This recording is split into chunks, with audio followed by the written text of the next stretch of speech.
बड़े भैया आ गए। हर्षित बोल, क्या डाउट था? एक मेटल ऑक्साइड है, उसमें 20% ऑक्सीजन बाय वेट है। तो हाँ, हमको उस ऑक्साइड का वो बताना है, इक्विवेलेंट वेट। एक ऑक्साइड का नहीं, मेटल का बताना। तो इसमें लिखा दोबारा है से इन पढ़। देयर इज वो 20% क्वेश्चन ऑक्सीजन, ऐसे होगा, in a its metal equal. Oxide oxygen is 20%, ऐसे ही लिखा है। हाँ, 20% oxygen by weight, its equivalent weight is. तो देख, हमने इक्विवेलेंट की डेफिनेशन पढ़ी है कभी? आती है क्या? इक्विवेलेंट वेट की डेफिनेशन होती है weight of element, weight of element attached with 8 gram oxygen और 35.5 ग्राम क्लोरीन और 1 ग्राम हाइड्रोजन, या और कोई भी हो सकता है। क्लियर? तो अब तेरा क्वेश्चन ये है कि एक मेटल ऑक्साइड है और उस मेटल ऑक्साइड में 20% ऑक्सीजन है। ओके, तो मेटल कितनी हुई? मेटल कितनी हुई? 80। 80 हो गई। अब 20 gram oxygen attached with 20 gram oxygen attach है 80 ग्राम मेटल से। क्लियर? तो अब 8 ग्राम, हमें तो 8 से ही चेक करना है ना, और अगर क्लोरीन होती यहाँ पे तो 35.5 से करते, और अगर हाइड्रोजन दे देता तो 1 ग्राम से करते। तो 8 ग्राम ऑक्सीजन कितनी मेटल से अटैच होगी? क्लियर? तो 32 हो गया ना? यस। क्लियर? अगर हम इस सेम क्वेश्चन में 20% मेटल ऑक्साइड की जगह पर, पहले तो इसको देखो, कॉपी करना है तो कर लो।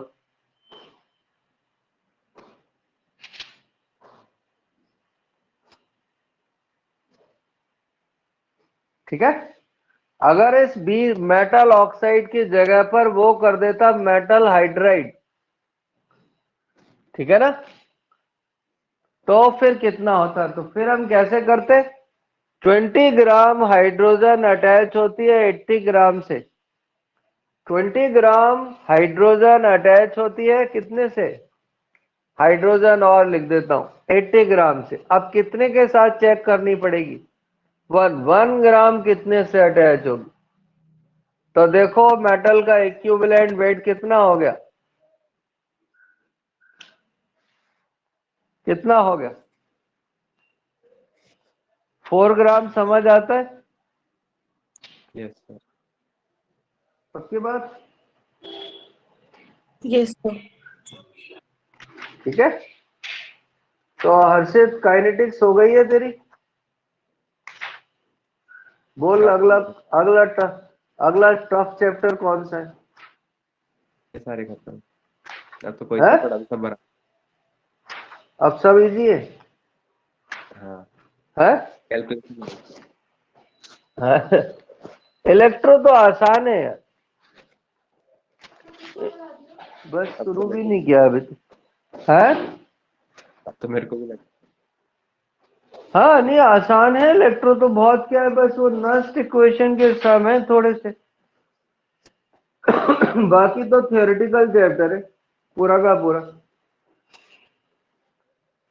काइनेटिक्स पढ़ा दें? जी सर। है? तो जी। डाल लो भैया, केमिकल काइनेटिक्स।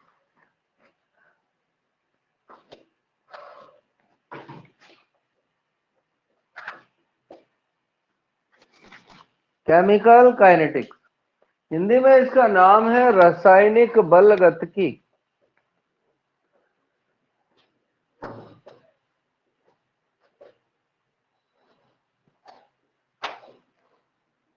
क्लियर? तो हम एक नए चैप्टर की तरफ जा रहे हैं और उसका नाम है केमिकल काइनेटिक्स। केमिकल काइनेटिक्स में हम इस बात की स्टडी करते हैं कि रेट कैसे होगी और कितनी तेजी से होगी। तो जो लिखना चाहता है लिख लो। ये हमको बताता है rate of reaction, rate of reaction, ठीक है ना, कितनी तेजी से रेट होगी, ठीक है ना, एंड हाउ, और कैसे होगी। जबकि हमें ये कैसे पता लगता है कि ये रिएक्शन होगी है, ये कौन बताएगा कि रिएक्शन होगी या नहीं होगी। थर्मोडायनेमिक्स। तो वो हमको पता लगता है थर्मोडायनेमिक्स से। अगर डेल्टा जी की वैल्यू नेगेटिव है, अगर डेल्टा जी की वैल्यू नेगेटिव है तो ये नेगेटिव वैल्यू हमको बताती है कि रिएक्शन हो जाएगी, बच्चे का नीट में सिलेक्शन हो जाएगा, बच्चे का सिलेक्शन जेई में हो जाएगा, बच्चे का सिलेक्शन फर्स्ट ग्रेड में हो जाएगा। तो थर्मोडायनेमिक्स की जो गिब्स फ्री एनर्जी है वो हमको बताती है बच्चा फर्स्ट ग्रेड जेई नीट में होगा या नहीं होगा। और अगर डेल जी की वैल्यू नेगेटिव है तो क्या होगा, हो हो जाएगा। जाएगा। और काइनेटिक्स हमको बताती है, ठीक है ना, काइनेटिक्स हमको बताती है कि कौन सी रैंक आएगी और कैसे, ठीक है। काइनेटिक्स हमको बताती है रैंक कौन सी आएगी और कैसे आएगी।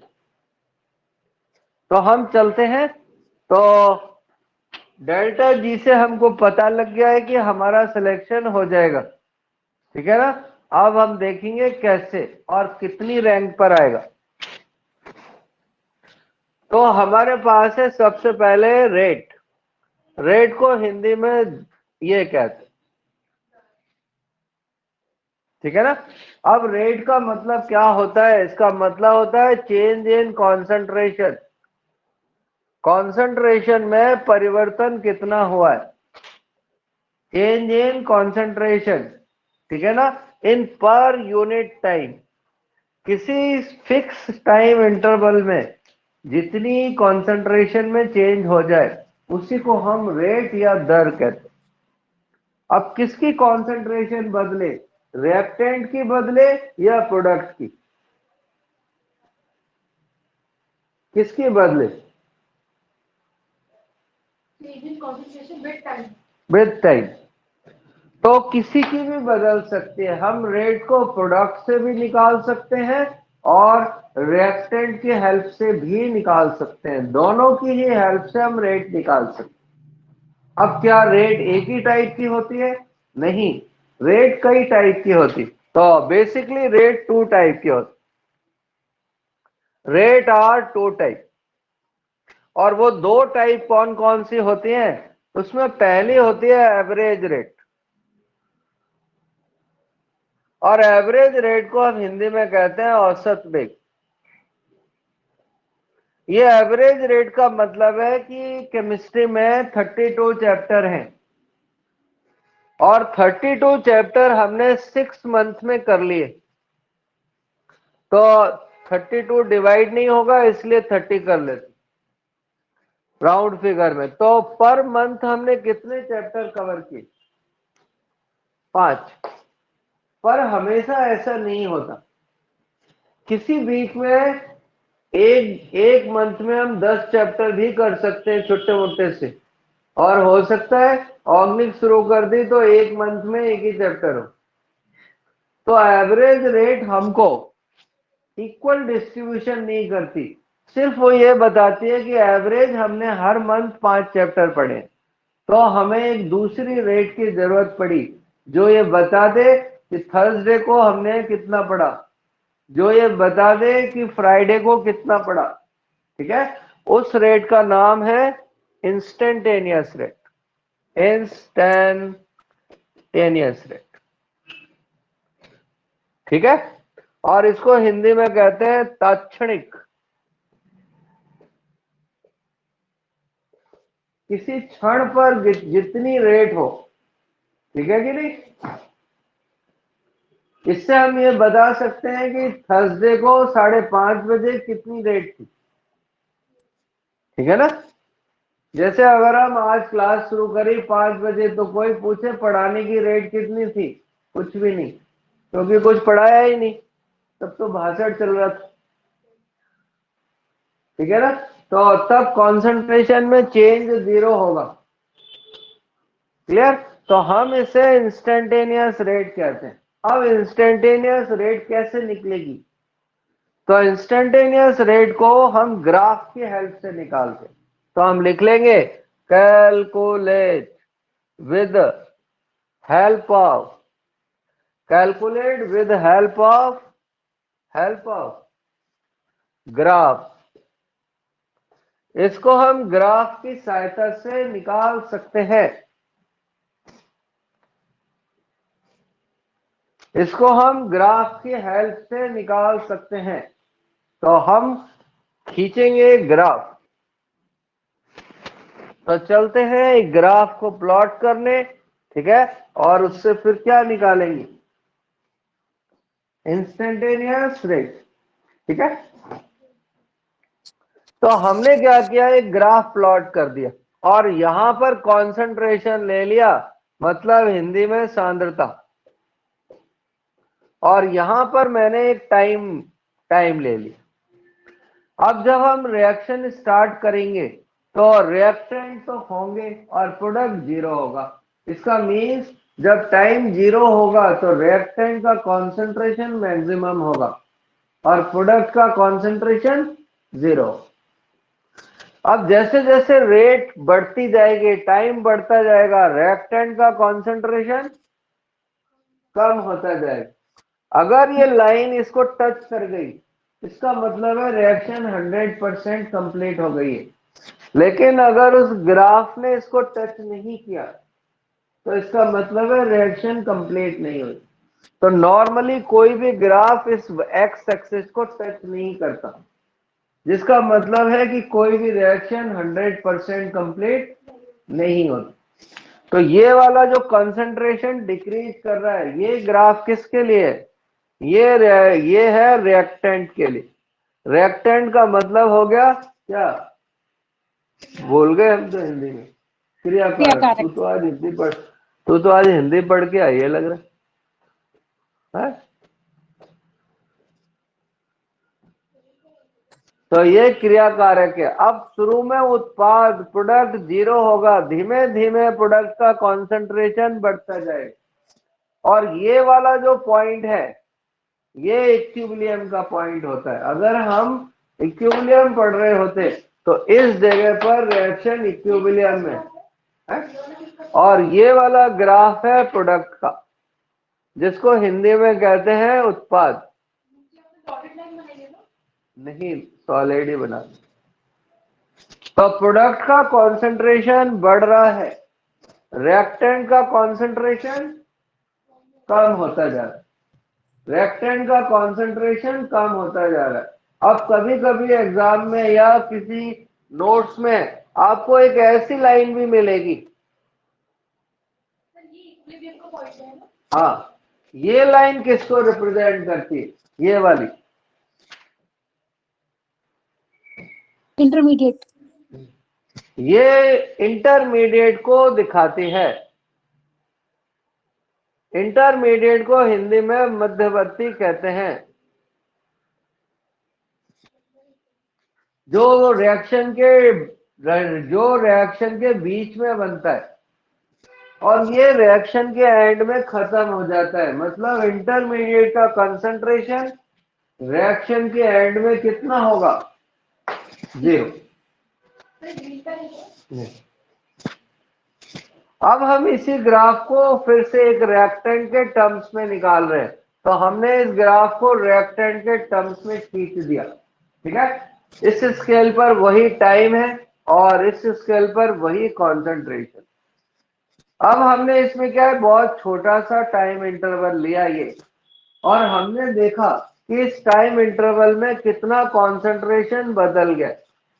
तो कॉन्सेंट्रेशन को मैंने dx लिखा और टाइम को dt लिख दिया, तो जो इंस्टेंटेनियस रेट होगी वो dx बाई dt के बराबर होगी। इसका मीन्स dx बाई dt किसके बराबर है? ढाल, स्लोप के बराबर। तो इंस्टेंटेनियस रेट को किससे निकाला जाएगा? इंस्टेंटेनियस रेट को स्लोप से निकाला जाएगा। क्लियर? इतने में किसी को कोई डाउट हो तो कोई बच्चा पूछ सकता है। देख लो भैया, किसी को कोई डाउट हो तो। बड़े हाँ, और इस पे हम ना ऐसे करके ग्राफ भी प्लॉट कर सकते हैं। तो इसका जो ग्राफ होगा वो tan थीटा के बराबर होता है।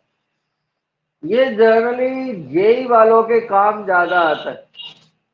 जो स्लोप की वैल्यू है वो tan थीटा के बराबर होती है और वो ग्राफ ऐसे प्लॉट किया जाता है।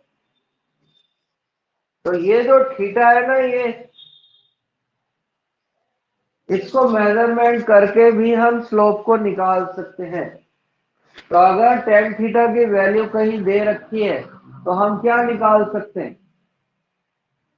सर दिख नहीं रहा, वो dx बाई dt की बात क्या लिखा हुआ है? अच्छा, बिल्कुल नहीं दिख रहा। ऐसा अरे तो नहीं, मतलब छोटा छोटा है बहुत ज्यादा, समझ नहीं आता। और चलो बहुत बड़ा बड़ा कर देते। dx by dt is equal to slope और slope is equal to tan theta. अब देखा है? हाँ हाँ। सही। तो स्लोप tan थीटा के बराबर होता है। हम tan थीटा का मेजरमेंट करके स्लोप या फिर इंस्टेंटेनियस रेट निकाल सकते हैं। यहां तक किसी बच्चे को कोई डाउट हो तो हमको बता सकता है। चलें फिर आगे, ठीक है? Yes sir. तो हम चलते हैं, इस ग्राफ को कर देते हैं खत्म और चलते हैं आगे की कहानी की तरफ।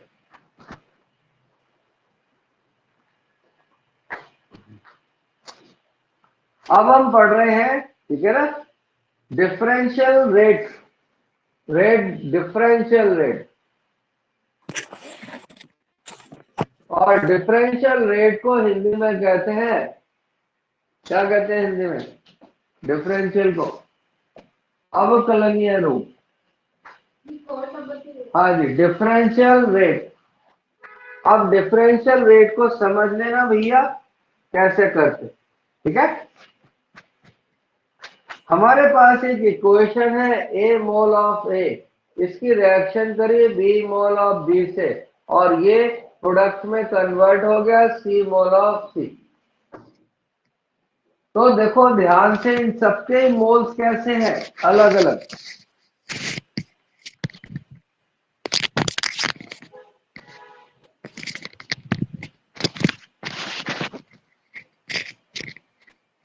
इन सबके ही मोल्स अलग अलग है, तो सबके रेस्पेक्ट में रेट कैसी आएगी?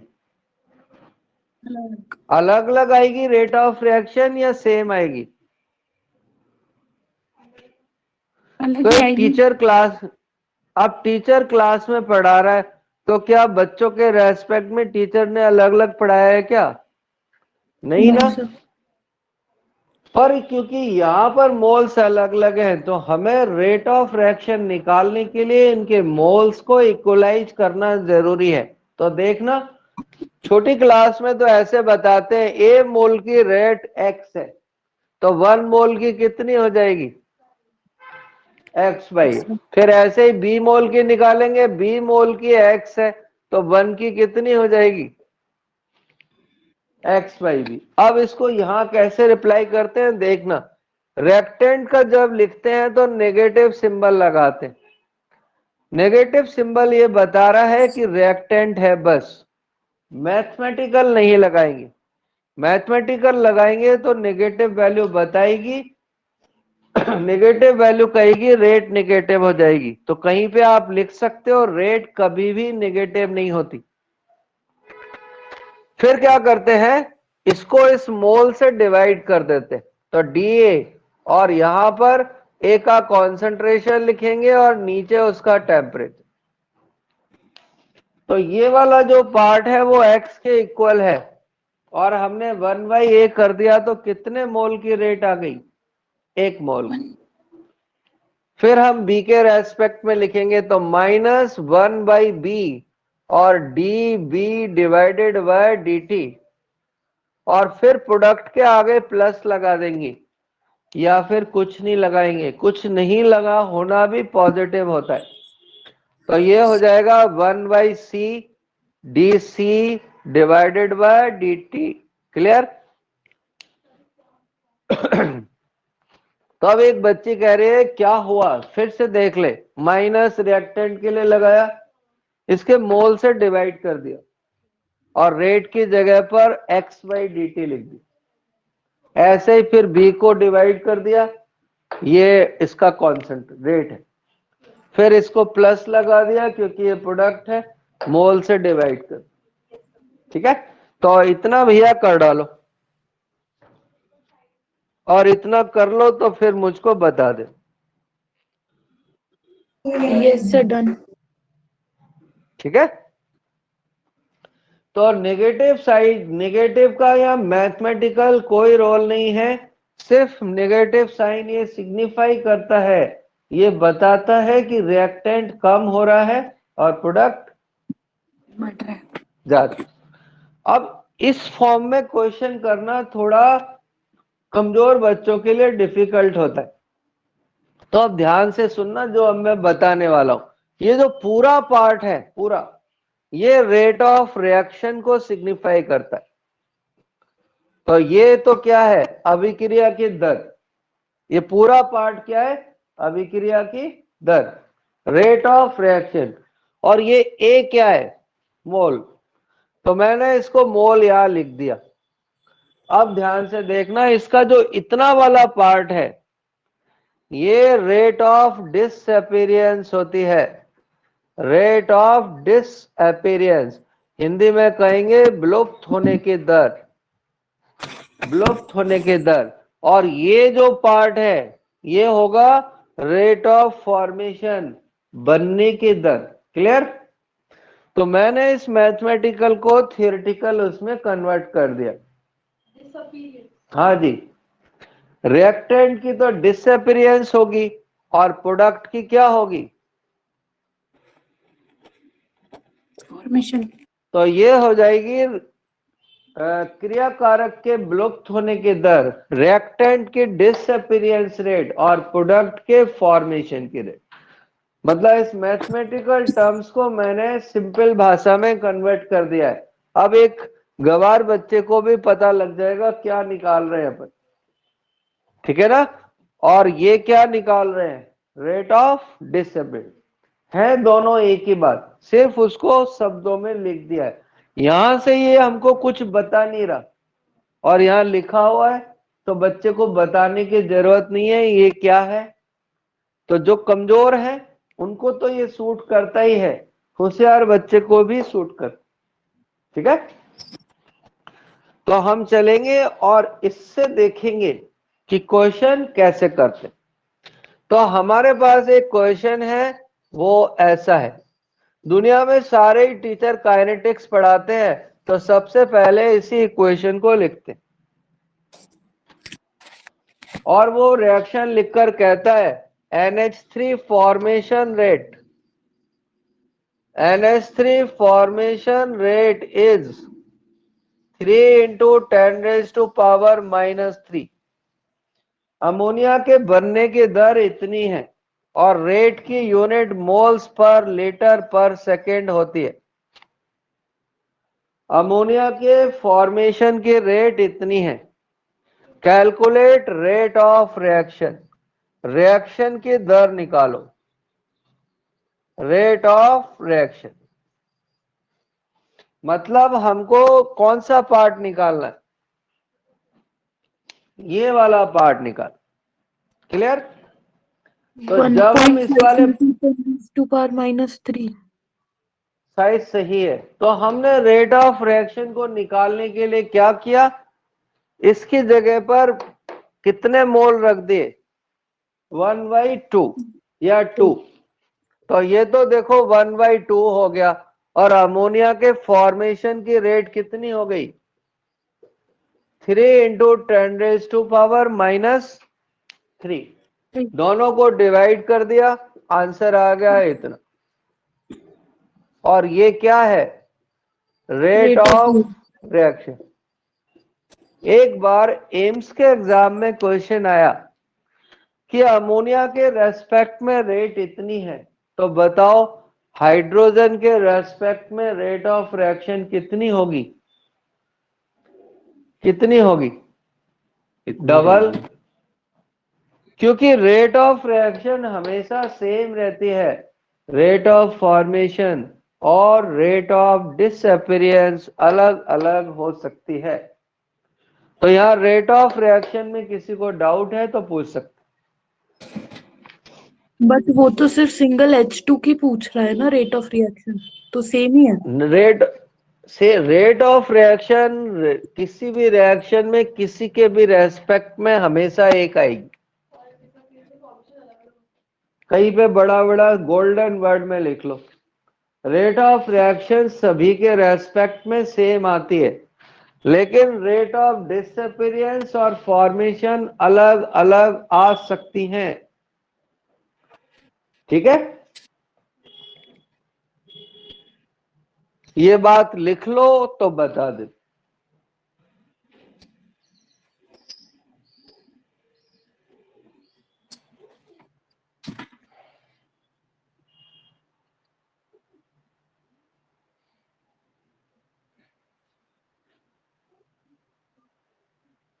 बड़े भैया,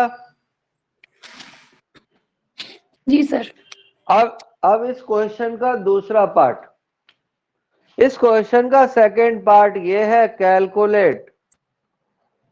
calculate hydrogen disappearance rate. Hindi में हाइड्रोजन के विलुप्त होने की दर निकालो। तो हमारे पास ये क्वेश्चन है, अब हमें ये पार्ट निकालना है, ये वाला। तो हम क्या करेंगे, रेट ऑफ रिएक्शन की जगह पर ये रख देंगे, और ये हमने उस वाली तरीके से निकाला। इक्वल हाइड्रोजन के मोल कितने हैं इस इक्वेशन में, 3। और ये हो जाएगी हाइड्रोजन डिसअपीयरेंस रेट। तो बता दो भैया कितनी आएगी, 4.5 है? तो ये हो जाएगी 4.5 × 10⁻³ 10⁻³ मोल्स पर लीटर पर सेकेंड।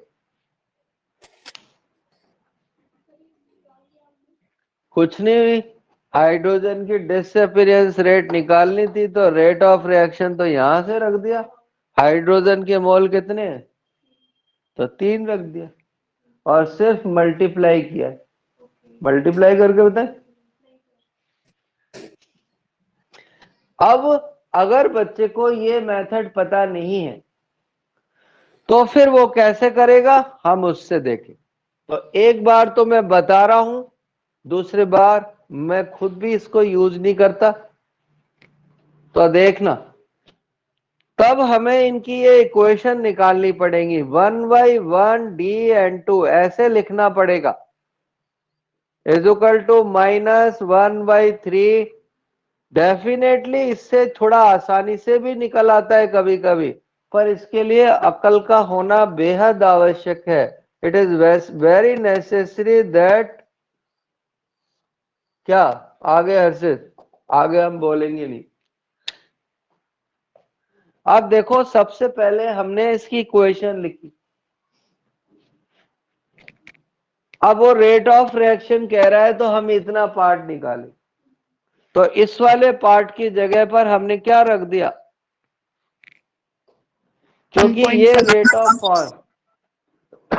ऑफ फॉर्मेशन, ठीक है ना। अब दूसरे क्वेश्चन को डेफिनेटली इससे करना थोड़ा आसान होता है।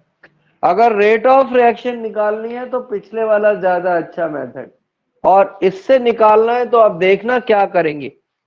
तो सबसे पहले तो हमने ये लिख लिया, अब हमको दूसरे वाले पार्ट में ये वाला पार्ट निकालना है, ये वाला। तो क्या करते हैं, ये 1/3 हटाना पड़ेगा। 1/3 को हटाने के लिए हमने या तो इसको 3 से मल्टीप्लाई कर दिया या 3 को इधर ले गए। तो देखो ये इक्वेशन ऐसे आ गई, ठीक है ना। जनरली लोग बाग ऐसे ही करते हैं, और 3 × 10⁻³ रख दिया तो आंसर कितना आ गया। पर इस मेथड से करने के लिए आप में प्रेजेंस ऑफ माइंड होना चाहिए, जो ज्यादातर बच्चों में डैश डैश होता है। क्योंकि ये जो मेथड है वो उसमें कुछ लिखा हुआ नहीं है, आपको याद होना चाहिए। और उस फॉर्मूले में लिखा हुआ है तो वो लिखा हुआ हमको गाइड कर देता है कि मेरी जगह ये रख दे, और जो निकालने को कह रहा है उसको निकाल दे। क्लियर। तो फिर चले आगे। तो हम चलते हैं एक और रिएक्शन को देखने के लिए।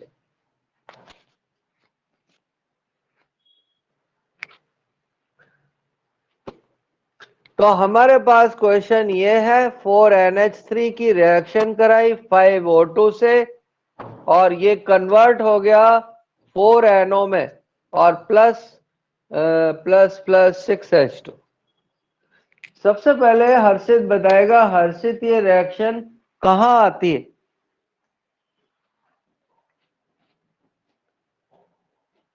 इस रिएक्शन का नाम क्या है, ये रिएक्शन कहां यूज होते हैं, किस।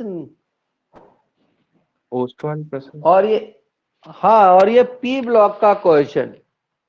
तो इस रिएक्शन का नाम है ओस्टवाल्ड प्रोसेस। और ओस्टवाल्ड प्रोसेस इसके बनाने में काम आता है, किसके बनाने में,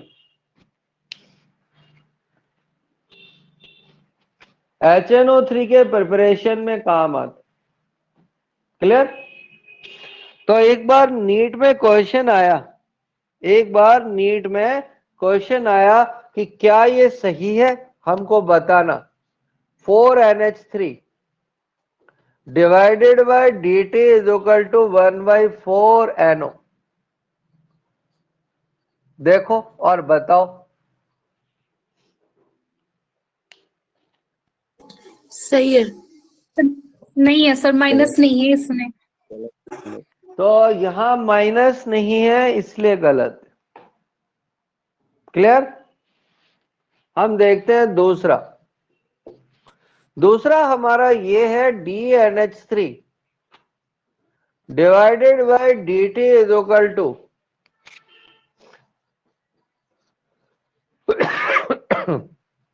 क्या ये सही है,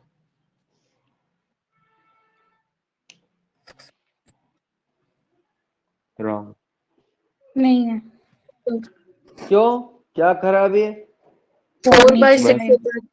4/6 होता तो जब हम इन दोनों को कंपेयर कर रहे हैं तो इसका वाला ऊपर आएगा और वो नीचे आएगा, तो ये भी गलत है। नंबर 3, ठीक है ना, -1/5 DO2 divided by dt is equal to 1/4NO। क्या ये सही है। यस। ये सही है। हाँ? ये सही है, इसमें कोई कमी नहीं। तो ऐसे क्वेश्चन आपसे पूछे जाते। तो अब आप चाहो तो तीनों कॉपी कर सकते हो, तीनों कॉपी कर लोगे तो बेटर रहेगा। सही थर्ड वाला। ये इसलिए गलत है कि नेगेटिव साइन नहीं है, ये इसलिए गलत है कि ये 4 ऊपर आएगा और 6 नीचे आएगा, क्योंकि इसकी ओरिजिनल इक्वेशन ये बनेगी 1/4 और 1/6। तो अगर 4 को शिफ्ट करेंगे तो ऊपर जाएगा, तो वो इसलिए गलत था, और इसमें कोई दोष नहीं है। क्लियर। बढ़े फिर आगे। जी। तो हम चलते हैं और देखते हैं फिर एक नई कहानी।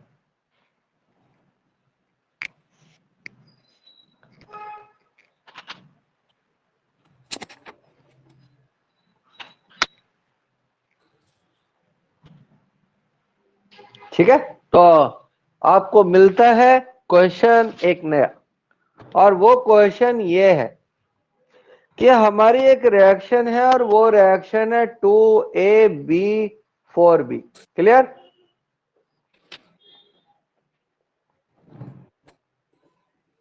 बी का कॉन्सेंट्रेशन इतना गिवन है 5 इंटू 10⁻³ बी का कॉन्सेंट्रेशन 5 इंटू 10⁻³ गिवन है, और वो भी कितने सेकेंड में? 10 सेकेंड। तो ए का कॉन्सेंट्रेशन क्या होगा? ए के डिसअपीयरेंस की रेट क्या होगी? और नहीं, दो क्वेश्चन लिख देते हैं, एक तो रेट ऑफ रिएक्शन क्या होगी, और दूसरा ए के डिसअपीयरेंस की रेट क्या होगी।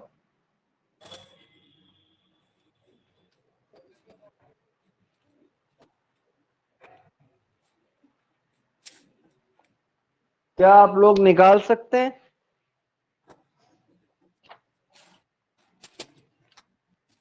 रेट ऑफ रिएक्शन तो 1.25 इंटू 10⁻³ वापस बोलते हैं, rate of reaction is equal to बोल 25 इंटू 1.1। 10⁻³ तो फर्स्ट चॉइस आ गई है भाई रेट ऑफ रिएक्शन की।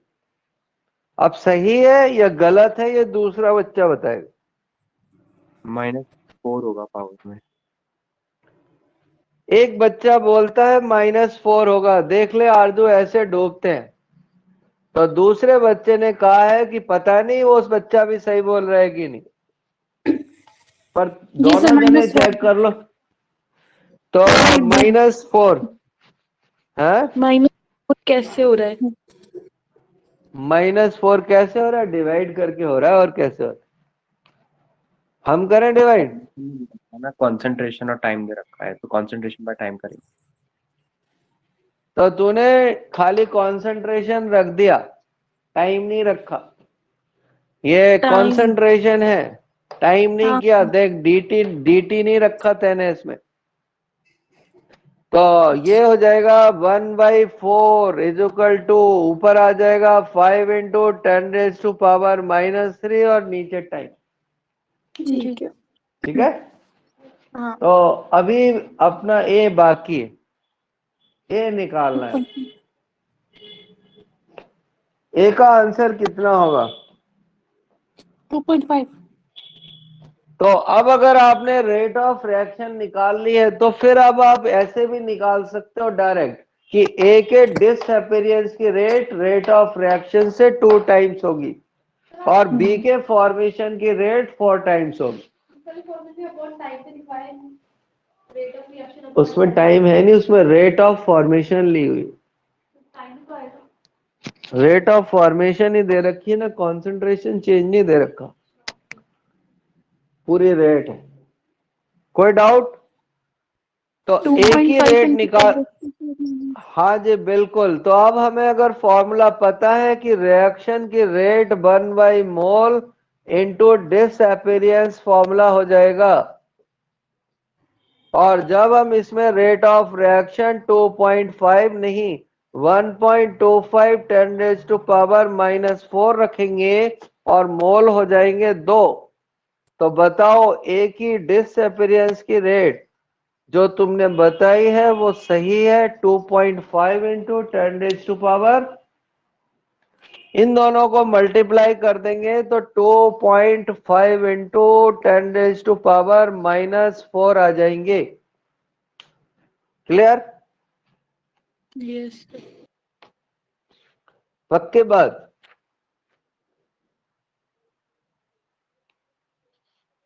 आगे बढ़े। Yes sir.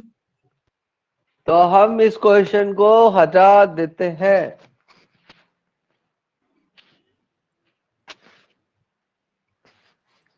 तो देखना भैया, क्वेश्चन है हमारे पास ये 2SO2 की रिएक्शन O2 से हुई और SO3 में बदल गया। क्लियर? अब नीचे लिख रहे रेट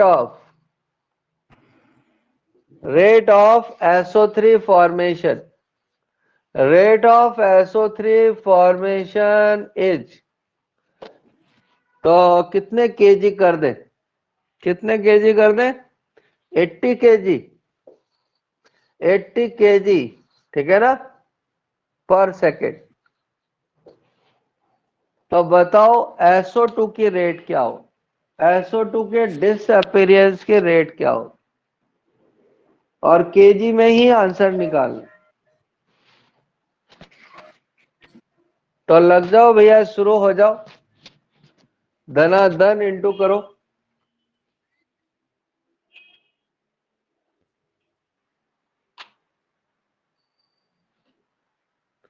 धनाधन लग जाओ। जो पहले निकालेगा उसको एक न्यूमेरिकल और।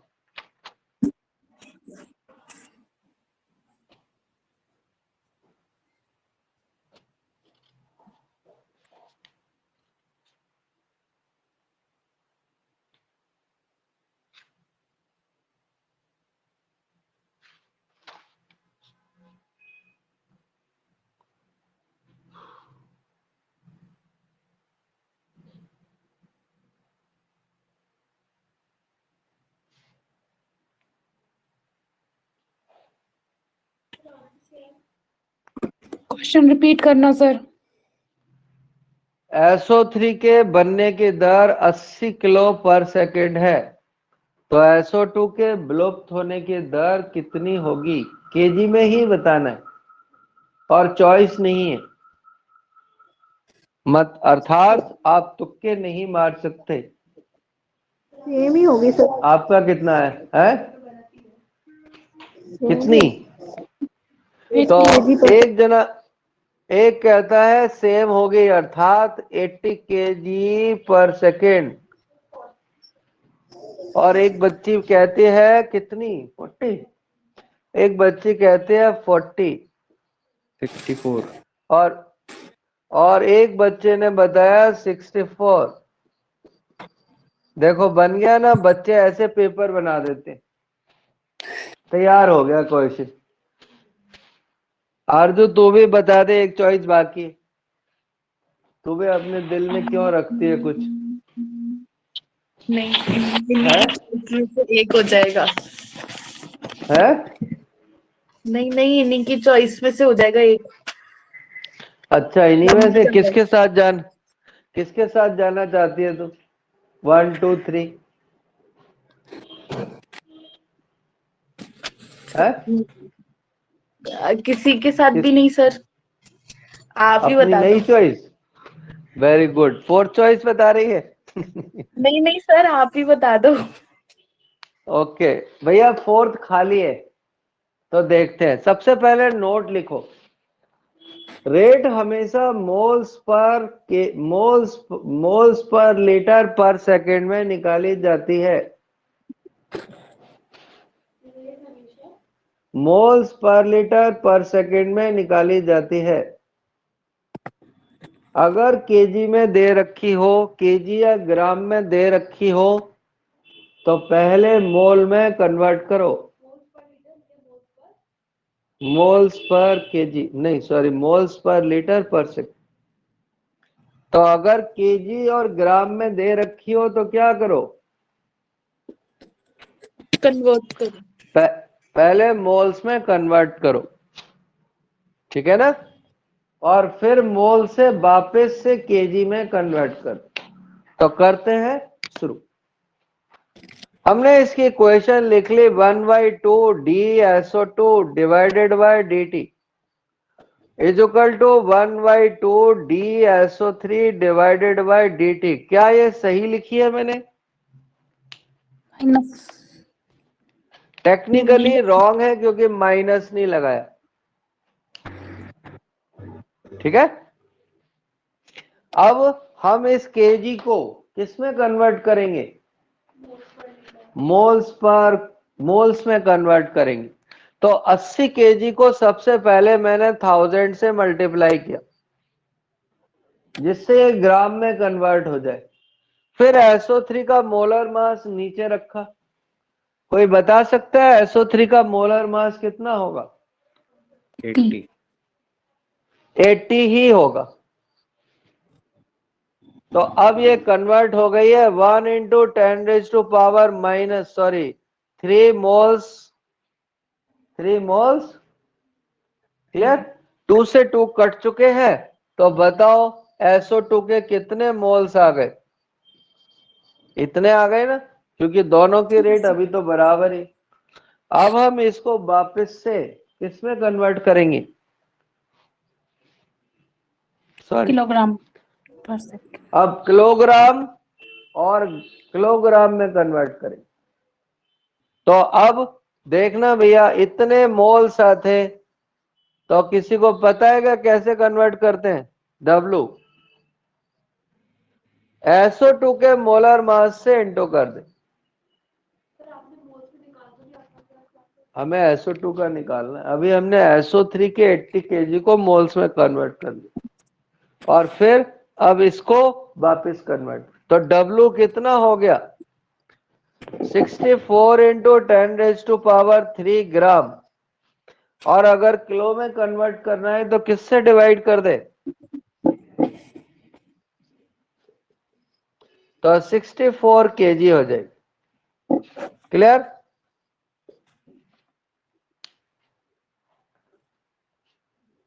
क्लियर है? जी सर। तो अब देखो ऐसे भी कर सकते हैं।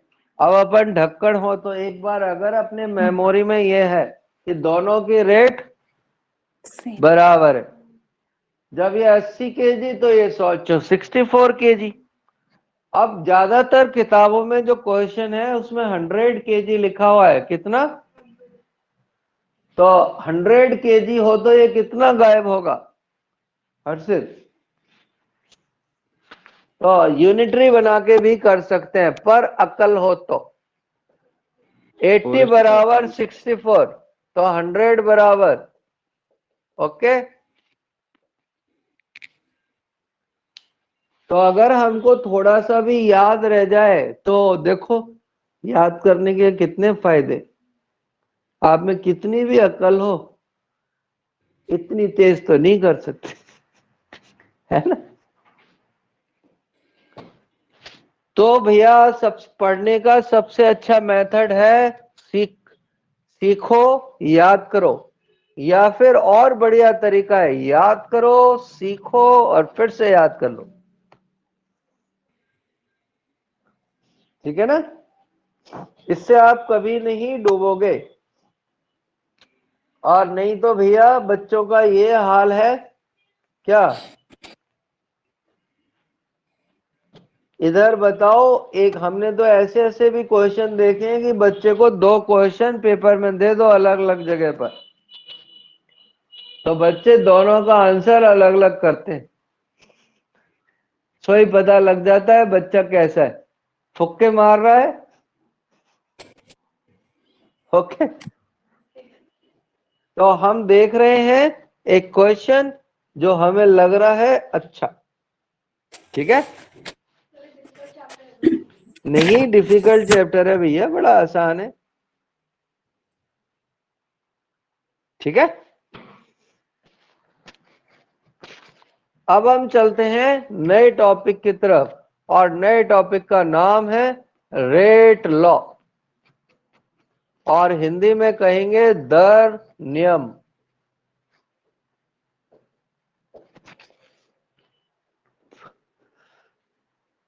तो रेट लॉ का दूसरा नाम हिंदी में रेट लॉ। ये हमें क्या बताता है? ये हमें रेट में और एंड कंसंट्रेशन में रिलेशन बताता है। ये हमें बताता है कि रेट का कंसंट्रेशन पे क्या इफेक्ट पड़ेगा या कंसंट्रेशन का रेट पर क्या इफेक्ट। ठीक है। और इसकी खोपड़ी पर हमने लगा दिया n, जो मोल को रिप्रेजेंट करता है। तो यही रिलेशन जो सामने लिखा हुआ है वही सबसे ज्यादा बार काम आएगा। अब हम नॉर्मल प्रोसीजर में चल रहे हैं जो बाकी सभी लोग चलते हैं। ए मोल ए, बी मोल बी ने प्रोडक्ट बना दिया, तो जो इसकी रेट होगी, ठीक है ना, इस रेट की जगह कुछ बड़ी किताबों में dx/dt भी लिखा हुआ मिल जाएगा, और ये डायरेक्टली प्रोपोर्शनल होगी a की पावर n और b की पावर m। क्लियर? अगर हम डायरेक्टली प्रोपोर्शनल साइन हटाएंगे तो एक k आ जाएगा और a की पावर n और b की पावर m। अब ध्यान से देखना, इक्विलिब्रियम में और काइनेटिक्स में क्या फर्क है। इक्विलिब्रियम में ये जो a मोल है वही रखा जाता है, लेकिन काइनेटिक्स में n और m डिफरेंट हो सकते हैं। क्या हो सकते हैं? n और m। तो यहां पर आपके लिए ब्रेकिंग न्यूज, ब्रेकिंग न्यूज क्या है कि m और m घर से याद होने चाहिए। ये मैं तुमको कम से कम 10 बार बोलूंगा जब तुम प्रॉब्लम पूछोगे। याद होने चाहिए, या क्वेश्चन में दिए होंगे, या फिर क्वेश्चन में गिवन होंगे। इसको हम देखकर सूंघकर नहीं निकाल सकते। तो अगर तुम्हारी सूंघने की ताकत ज्यादा है तो नाक में रुई लगा लो, सुनने की ताकत ज्यादा है तो कानों में रुई। तो इसके देखने के दो ही तरीके हैं। क्या? घर से याद। मैं आपको थोड़ी देर बाद तो नहीं, बाद में कुछ रिएक्शंस के ये बताऊंगा, n और m। तो अगर ऐसी प्रॉब्लम आई कि जो घर से ही याद होने चाहिए, वो उससे हो जाएंगी। और अगर कोई दूसरी प्रॉब्लम हुई तो वो इतना डेटा हमें देगा क्वेश्चन में कि हम उसके n और m निकाल सकते। यहां पर जो n और m है उसको हम कहते हैं order of reaction. Order of reaction, और हिंदी में इसको कहते हैं कोटि, अभिक्रिया की कोटि। n a के सापेक्ष ऑर्डर है और m b के रिलेटिव ऑर्डर, ठीक है ना। तो n है a के रेस्पेक्ट में ऑर्डर और m है b के रेस्पेक्ट में ऑर्डर। यहां तक तुम्हारी गड्डी आ जाए तो बता देना, हम फिर चलेंगे आगे। हाँ, 1 मिनट क्यों, 2 मिनट लगाओ, पर छुक छुक करके मत आना। कोटि क्या है? ऑर्डर ऑफ रिएक्शन कोटि। अरे तुझे ऑर्डर ऑफ रिएक्शन पढ़ना है, तू कोटि के चक्कर में कहाँ बढ़ गई। तू तो कोठी समझ रही होगी इसे, कि आज काइनेटिक्स की क्लास में कोठी मिलने वाली है। अरे नहीं ऑर्डर ऑफ रिएक्शन हिंदी में कहते हैं अभिक्रिया की कोटि। क्लियर?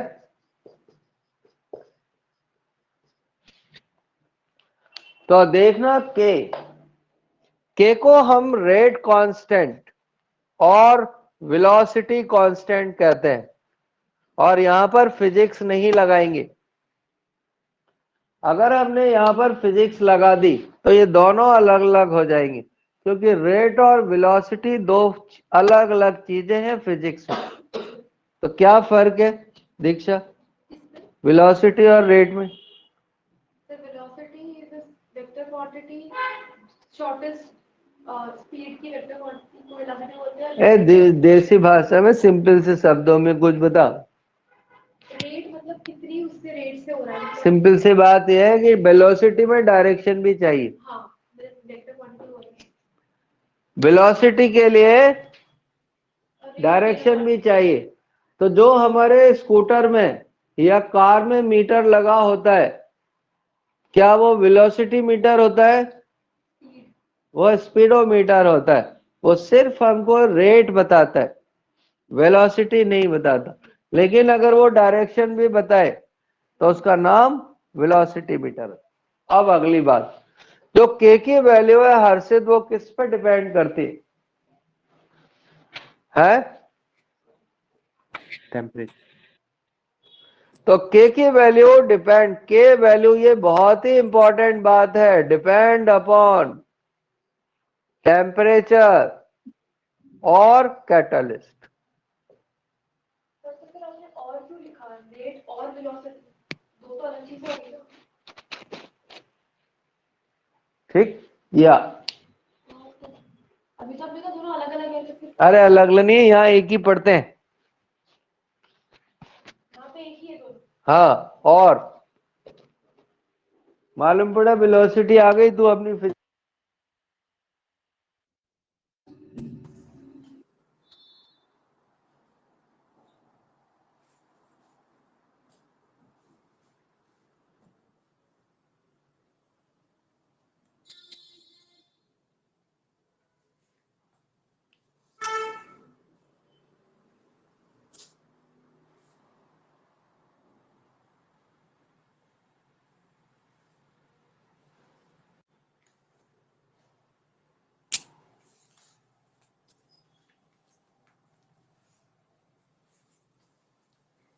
ठीक है भैया। तो के की वैल्यू किस पे डिपेंड करती है? के टेम्परेचर की वैल्यू टेम्परेचर और कैटलिस्ट पे डिपेंड करती है। नॉर्मली हम 12th वाले बच्चों को कैटलिस्ट नहीं बताते, कैटलिस्ट नहीं बताते। अब देखना भैया आगे, क्या कॉन्सेंट्रेशन पे डिपेंड करेगी? नहीं। के की वैल्यू कॉन्सेंट्रेशन पे डिपेंड करेगी? नहीं। अब ध्यान से देखना, काम की बात। अगर कॉन्सेंट्रेशन 1 m कर दें तो, अगर कॉन्सेंट्रेशन 1 m हो जाए तो 1 की पावर चाहे 2 हो, चाहे 3 हो, चाहे 4 हो, चाहे 5 हो, आना तो 1 ही है। तो रेट किसके बराबर हो जाएगी? जब ऐसा हो जाता है तो इसका नाम स्पेसिफिक रेट हो जाता है, और इसको कहते हैं स्पेसिफिक रेट कांस्टेंट। जब एक ही जगह 1 हो। हाँ, जब कॉन्सेंट्रेशन 1 हो जाए।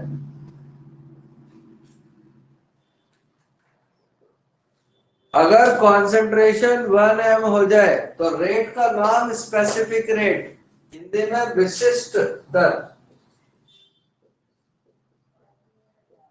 हिंदी में विशिष्ट दर, ठीक है। और इसको कहेंगे विशिष्ट दर नियतांक।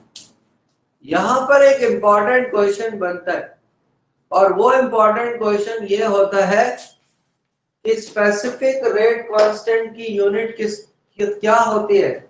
तो स्पेसिफिक रेट कांस्टेंट की यूनिट हमेशा रेट की यूनिट के बराबर होती है, और रेट की यूनिट हमेशा मोल्स पर लीटर पर सेकेंड होती है। तो वो हमें फंसाएगा पेपर में, और क्या कहेगा? फर्स्ट ऑर्डर के लिए स्पेसिफिक रेट कांस्टेंट की यूनिट क्या होगी? फर्स्ट ऑर्डर के लिए वही होगी, मोल्स पर लीटर पर सेकेंड। और सेकेंड ऑर्डर के लिए फर्स्ट ठीक है। तो यहाँ एक फर्जी क्वेश्चन बनाया जा सकता है जिसमें तुम्हें फंसाया जा सकता है, तो फंसना बना। बढ़े आगे, तो हम देखेंगे इसके कुछ आगे यूज। और यूज क्या है? वो question 2a plus B sir की रिएक्शन हुई और प्रोडक्ट बन गया। इसका रेट लॉ ऐसा दिया हुआ, रेट इज इक्वल टू के ए की पावर 1 और बी की पावर 2।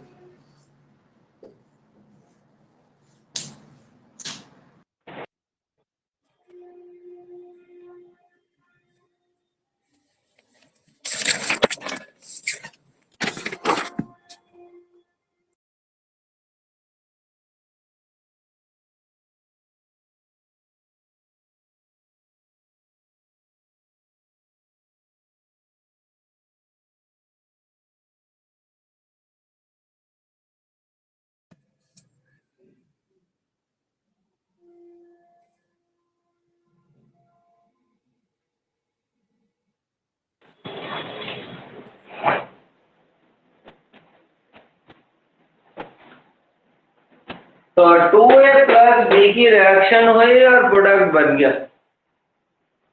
और रेट लॉस दी हुई।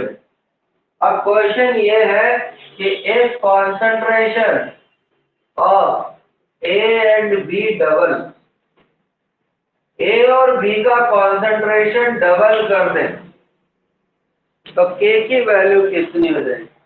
यदि A तथा B का कॉन्सेंट्रेशन डबल 2 टाइम्स कर दें तो फिर K कितना हो जाएगा?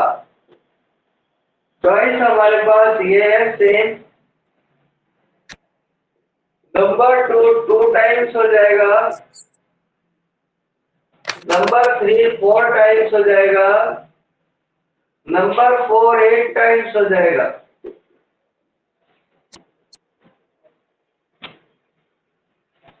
कितने टाइम्स हो जाएगा?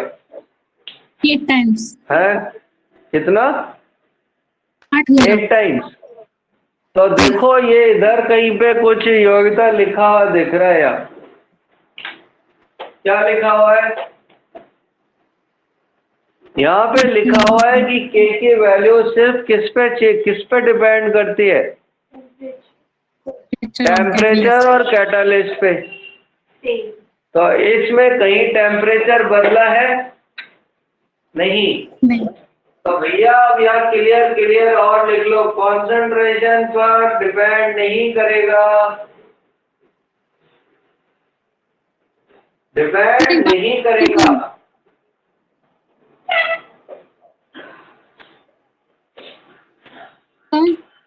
तो हाँ, ये जो आपने स्पेसिफिक रेट की जो वैल्यू बताई थी, ये फर्स्ट ऑर्डर के बराबर थोड़ी है, 0 ऑर्डर के बराबर है क्या? ना? अभी ले 1 मिनट, हम वापस सुनते हैं तेरी बात को।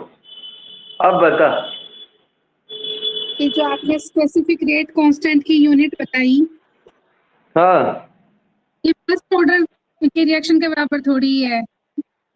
नहीं, ये तो रेट की यूनिट के बराबर है। और रेट की यूनिट किसी के लिए है? 0 ऑर्डर के भी तो बराबर है ये। रेट की यूनिट के बराबर होती है केक की यूनिट। बात अगर कॉन्सेंट्रेशन 1 m है तो, अगर 1 m है तो, अगर 1 m नहीं है तो फिर अलग आएगी।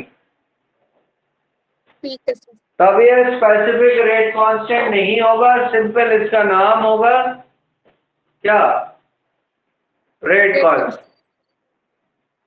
इसका क्वेश्चन एक मैं और आपको करा देता हूं, तो ये तो समझ में आ गया जी सर।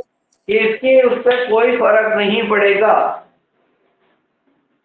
ठीक है ना? तो एक क्वेश्चन और करा दे तो आपकी साइड कुछ क्लियर हो जाए।